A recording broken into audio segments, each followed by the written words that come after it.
Good afternoon, everybody. Thank you all for coming over here on a Friday afternoon. We're here really to talk about a very serious subject, and that is the level of violence in our city is at a crisis level. We've had, so far this year, 197 murders compared to 188 last year. And it seems likely that there could be several more before the end of December. This is the most homicides that we've had in St. Louis since 1995. In addition, there have been almost 80 homicides in St. Louis County.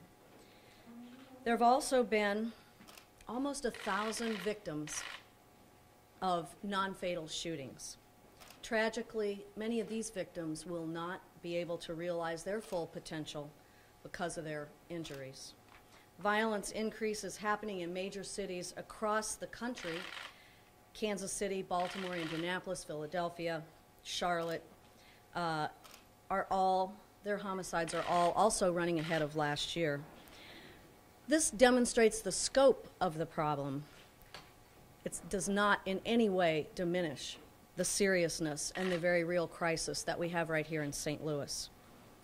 I think it is apparent to most of us that we are awash in guns. They're being used to settle differences, defend territory, retaliate, take cars, do holdups, and as everyone knows, carjackings are also up from prior years. Some of this increase in carjackings may be as a result of the newer keyless entry system that cars have today. Law enforcement is very, very serious about this violence. Law enforcement is focusing on arresting the most violent offenders, on removing guns from the street. They're focusing on non-fatal shootings and on trying to anticipate groups involved in this activity and maybe even who could be the next victims. This police work is dangerous, both for the suspects and for the perpetrators. But we also know that we can't arrest our way out of this situation. We can't incarcerate our way out of this situation. We are increasing funding, as I think you know, for recreation programs and for job programs, including job readiness and training. Dr. Alice Prince is here today, and I must say that it is a new day at Slate. If you or someone you know needs a job, please contact Slate, 589-8000. Every Wednesday, there are employers at Slate actually hiring people. Slate will help you brush up on your skills. Slate will help you apply. They will help you get employed. So please take advantage of this opportunity. But the real message here today is that we need everyone's help. That's why there are so many of us here today standing before you. We all recognize that we need everyone working in the same direction to reduce violence. And so we are asking each of you to please come forward. If you're a mom, a dad, a brother, a sister, a friend, a pastor, teacher, and you have information, or if you're worried about a gun that may be in your house, please come forward. You can come forward completely anonymously and contact Crime Stoppers. Or you can contact a trusted social service agency, D.J. Johnson's Foundation, Better Family Life, various United Way agencies. Or you can contact your pastor or your school counselor. But please help us prevent more violence and solve crimes by coming forward and working together with us. As I said a little bit earlier, we are awash in guns in St. Louis, in this state, and frankly in this country. So far this year's almost over, the police department has taken over 2,000 guns off of the streets. That's not nearly enough. And so today, working with the Police Foundation, we are initiating a gun buyback program for this region, St. Louis City County, East St. Louis. And we expect that that will begin next week. We are going to have a central location where folks can turn in guns if they are willing to turn those in, and they will be able to get a gift certificate to Schnucks and perhaps other places as well in return for turning in those guns. The last time we had a gun buyback program was almost 10 years ago. And so we think it is time to do that again. And we are really very hopeful that the community and all of you will work with us in order to try to take additional guns off the street. Now, there are a number of people here today, and I don't want to do all of the talking. So I want to turn it over in just a second to Public Safety Director and Judge Jimmy Edwards. Most of you know that he began as the Public Safety Director about a little over a month ago. And so we're very excited to have him here. And we're also excited to have a few other people here, and I'm going to let Judge Jimmy Edwards introduce those people and let you hear from them as well. So thanks to all of you for being here and to help us spread this message and to help us have a safer St. Louis. So with that, I'm going to turn it over to Public Safety Director and Judge Jimmy Edwards. Thank you very much, Mayor. Public safety is the responsibility of every single person that resides in the city of St. Louis or that visits the city of St. Louis. So today, we're asking those of you that are watching this newscast that you also have a responsibility. If you are a victim of a crime, please report it. If you witness a crime, it is imperative that you contact the police. If you know defendants, please be responsible and let us know. I've been Public Safety Director for less than a month.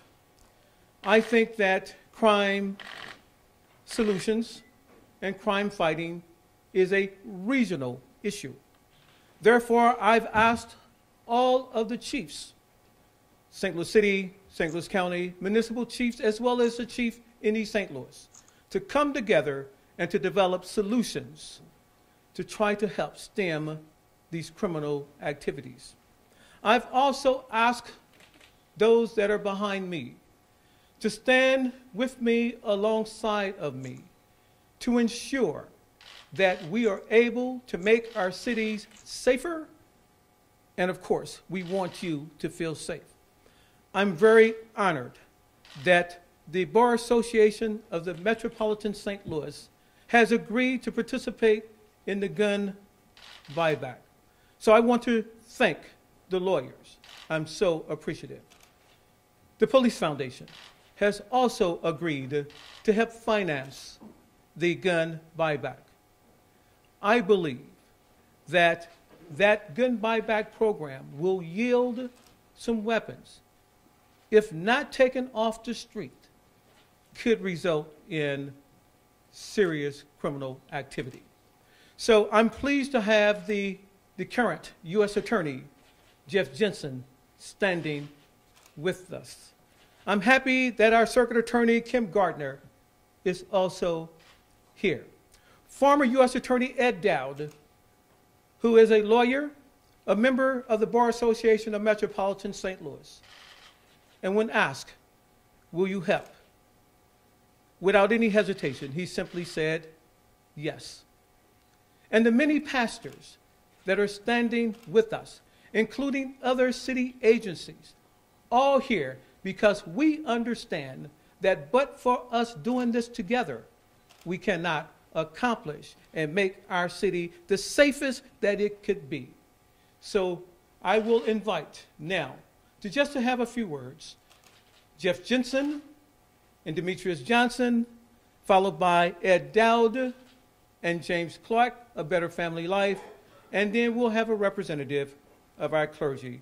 After he's done, that will conclude our press conference. I encourage all of you to have discussions with these folk individually because they know how important it is that they too stand with us in the public safety office to make sure our city is safe. And I would be remiss if I did not thank Crime Stoppers. Crime Stoppers is indeed a partner. And so, please, if you know something, say something. please call Crime Stoppers at 1-866-371-8477. Thank you.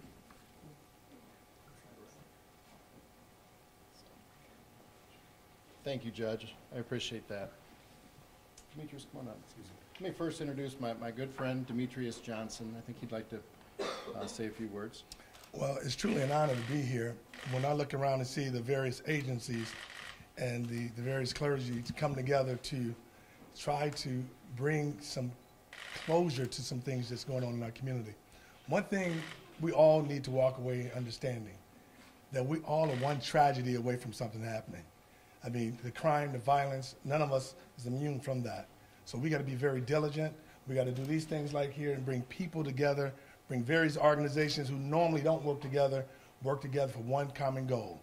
And that goal is to stop crime, give folks in our community an opportunity to make a living and try to uplift our community. So I'm so honored that they had me here to be a part of this, and I'm looking forward to not only being a part of it, but making a change in this community. So thank you very much. Thank you, DJ. So my name's Jeff Jensen. I'm the new U.S. Attorney. I've been in office for about 2 months now, traveling around talking to all of the stakeholders in this problem. I'm very happy to be in this room and to be part of the solution. I realize we cannot prosecute our way out of this problem, but prosecution is an important part of the solution. Kim Gardner and I work closely together in prosecutions, and we're going to come after violent crime aggressively. So right now, I think people have a choice. If you're committing a violent crime, you have a choice. You can participate in job programs with Demetrius Johnson or Slate. You can participate in de-escalation programs with James Clark and Better Family Life, or you can choose to commit a violent crime. And if you do, I promise we will prosecute aggressively. For example, carjacking, which is obviously a problem here. The federal penalty for carjacking is a mandatory minimum of 7 years for the first carjacking, and then 25 years for each additional carjacking. That's federal time served. All of the federal time is served. So please consider this a warning if you plan on committing a violent crime in the city of St. Louis. Thank you.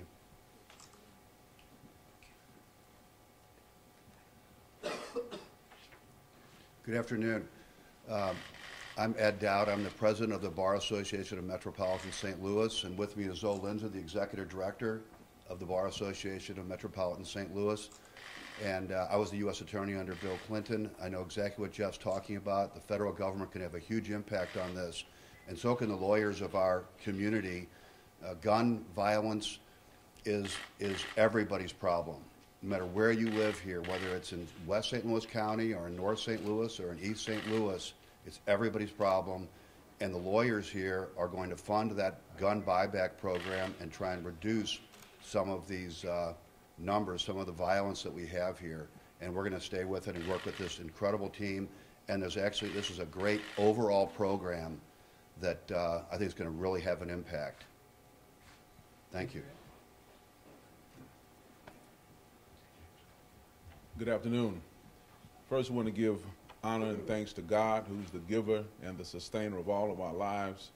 Then want to commend Judge Edwards and Mayor Krewson and the pastors and other department heads and individual leaders from throughout the St. Louis metropolitan area for coming together to give this issue of crime and violence the top tier attention that it demands. We have individuals and families living in our neighborhoods who are living in war zones. They are being held hostage by individuals, a minute number of individuals whose behavior is bringing St. Louis to her knees. This effort could be a renaissance, but we've got to be able to engage the individuals and the families in our more challenged neighborhoods, inspire them to become active in their neighborhood. Then we have to bring the resources to bear to help organize neighborhoods, empower families so that we can return St. Louis to the level of a first-class city. Better Family Life, we are committed, and we want to see St. Louis restored to greatness. I was born in the city of St. Louis, raised in the city of St. Louis, but I got to tell you the truth. I don't recognize this city right now. I don't recognize St. Louis right now. The spirit and the environment that we live in now is foreign to me. We're committed to restoring St. Louis, but it's going to take each and every one of us. Thank you very much, and God bless each and every one of you. And before we get to our pastors, First of all, thank you everybody for coming here. I'm Kim Gardner, Circuit Attorney for the City of St. Louis. And what this signifies right now is we have to work together to move our city together. It's about public safety. We cannot arrest our way out of it as well as prosecute, but we have to make people feel comfortable in our communities to come forward, to hold those more serious people accountable for the violence that we hear, that we see, that we all experience. So it's about building trust in the criminal justice system. And that's why this is so important. We have to have a true mission, and the mission is public safety. And I want to support everyone up here to do those things, the mayor, Director of Public Safety, Judge Jimmy Edwards, and the community leaders, but we have to do something different. The definition of insanity is doing the same thing and expecting a different result. Thank you. Pastor, please. Thank you. Mayor, my name is Charles Brown. I'm the president of the Metropolitan Clergy Coalition. It's an honor and a privilege for the Clergy Coalition to be a part of this great effort. This is something new and different in our city. First time that I can remember that the clergy been invited to such a time and situation as this. We know our streets, our city is in danger, crime is running rapidly, and I am appreciative of the fact that the mayor of our city and Judge Edwards are working in a different direction to bring about a change.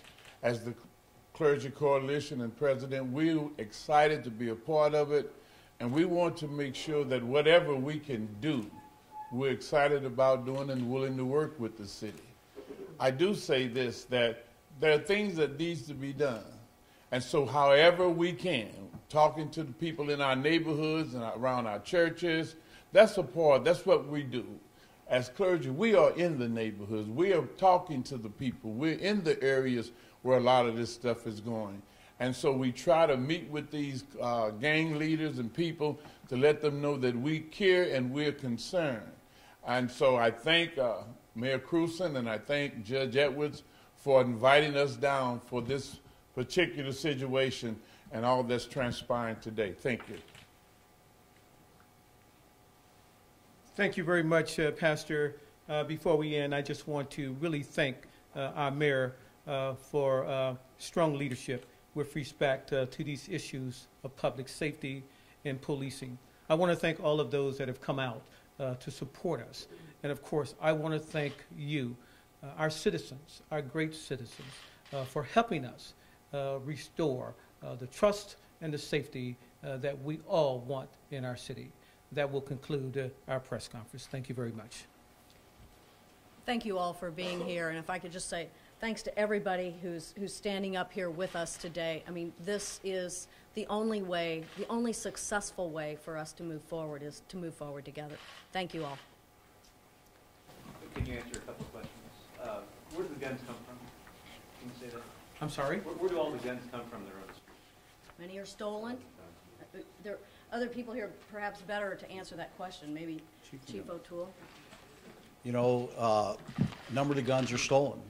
I can tell you that we know that cars are broken into throughout the area, not just in the city, and often because of our the concealed carry in Missouri, there are often guns that are left in those cars. So a number of these firearms are left in the cars. Just recently, there's been some of the gun shops in St. Louis County that have been burglarized, as well as Jefferson County. The gun last week that we took off in one case, it was a stolen assault rifle. So, and then of course we know through the Bureau of Alcohol, Tobacco and Firearms that there are those cases where individuals go in and buy guns and then give them to their friends and so forth. And so those guns all come through different means like that. Is there a way to ensure that the gun buyback is going for those guns and not just the old rusty ones that you might have that Grandpa gave you years ago and you don't know what else to do with? Well, actually, yeah, that's thank you very much. That's a very great question. I'm very concerned about not purchasing guns coming from pawn shops. I'm concerned that we will not, and I can assure you that we will not purchase guns coming from outstate Missouri places like Saxton, Missouri, Prairieville, Missouri. So we're very interested in purchasing and locating those guns that are regional, those guns that are found in the city of St. Louis County, East St. Louis. And so we'll be very careful that we don't fall into the trap, if you will, of purchasing guns that are not necessarily or could be used in crime. But even here in St. Louis, I mean, what's a Chinook's gift certificate to a guy who's on the street selling drugs and is using his gun for, you know, that business? Well, certainly, yes. I was going to say, maybe his grandma turned that gun, maybe his sister, maybe his pastor. A concerned person may turn in that gun.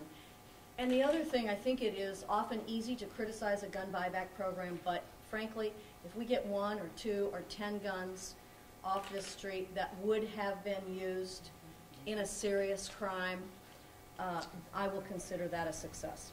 Mayor, you mentioned that there's been a decade since we've had such a program. 2008, I think, was the year. How effective was it? Can you talk about why? You know, was that part of your decision? I wasn't here then, but I understand there were 1,000 guns in a day. Yes. Or a weekend. So Right. there were a lot of guns that were redeemed during that period of time. And we think that, you know, this situation that we're in, there is not one thing that we can do that'll solve this. We have to do a lot of different things on a lot of different levels, and gun buyback is just one of those things. Can you also speak about the police chief? What progress have you made? What's the next steps now? I think you know, because it's been in the media a lot, that next week we're interviewing candidates for police chief. Is the Police Foundation funding this entire initiative, and if not, how much are you planning on spending on this? We, as a city, as a government, we don't intend to spend any money on this gun buyback. You heard that the Bar Association of Metropolitan St. Louis and the lawyers have stepped up to take on this awesome task of funding that. And so, you know, lawyers are really good people. Have you heard me say that before? I like lawyers, and lawyers tend to like me. So I'm very appreciative. But I just want to pivot back to a very, very good question. This gun buyback is targeted to good people. I'm trying to reach good people that are willing to turn in guns that are perhaps in their homes unlawfully. Good people like neighbors that have seen children walking the street with guns.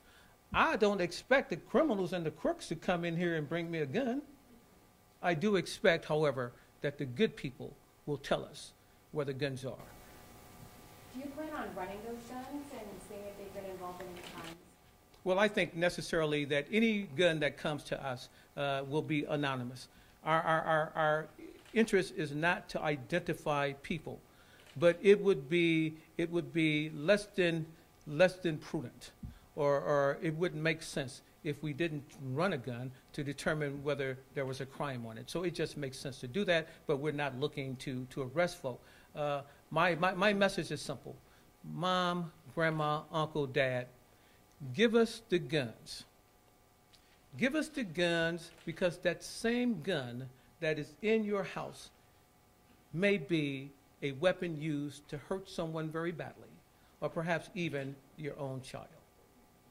This is, for anyone who's you know, been in St. Louis for a while, sounds very similar to what gets posed every year when homicides are up. We're working together, we have to work together. What's different now? Well, I don't think you've heard that posed certainly from this office, and I can't speak to what might have happened 3, 4, 5, 10 years ago. But most of the people that are here today have said that they have not been here before and invited to participate in this effort to really bring our community together. I think everyone is hurting as a result of this situation, and certainly every victim, whether it's a homicide victim or a victim who is injured, they have family members. They have 10, 20, 30 family members who are all impacted by this crime. So we're asking for everyone to come together. Thank you all very much. Thank you.